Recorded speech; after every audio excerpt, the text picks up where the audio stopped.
Hi friends, நான் மட்டும் தனியாக இருக்கு பார்க்குறீங்களா?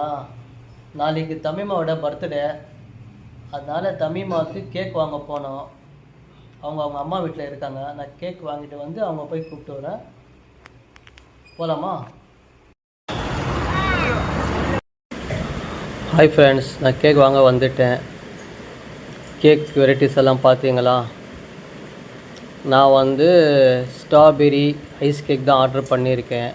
இந்த வாட்டி தான் ஃபஸ்ட் டைமாக நானே தனியாக வந்து ஆர்டர் பண்ணியிருக்கேன். ஃப்ரெண்ட்ஸ், இப்போ கேக் வாங்கியாச்சு. அப்படியே ஒரு டைரி மில்க்கும் வாங்கியாச்சு. இப்போ வீட்டுக்கு போகலாம். இப்போ லைட்டாக ரூம் டெக்கரேஷன் பண்ணிட்டு போய் போய் கூப்பிட்டு வந்துடலாம். வாங்க. நான் ஆஃபீஸ்லேருந்து வந்து ஃப்ளிப்கார்ட்டில் டெக்கரேஷன் ஐட்டம் ஆர்டர் போட்டேன் ஃப்ரெண்ட்ஸ். அது வந்துச்சு பார்த்தீங்களா? இந்த ஐட்டம்ஸ் தான் நான் வந்து ஆர்டர் போட்டிருந்தேன். எல்லாமே வந்துச்சு. இந்த தடவை தான் நான் தமிமாவுக்கு தெரியாமல் சர்ப்ரைஸாக இந்தமாரி ஆர்டர்லாம் பண்ணி நானே தனியாக சர்ப்ரைஸ் கொடுக்கலான்னு இருக்கேன். ஃப்ரெண்ட்ஸ், எப்போவுமே எங்களுக்கு ஹாலில் டெக்கரேட் பண்ண பிடிக்காது. எங்கள் ரூமில் தான் நம்ம டெக்கரேட் பண்ணுவோம் எப்போவுமே.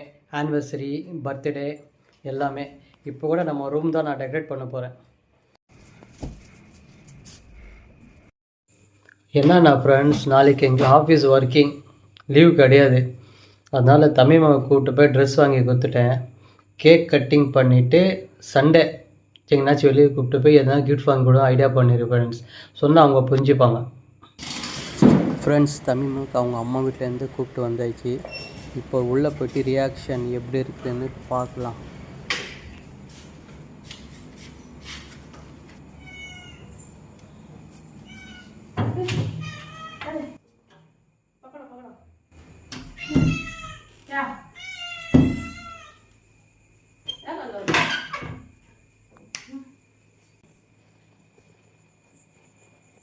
லைட்லாம் போட்டிருக்கு.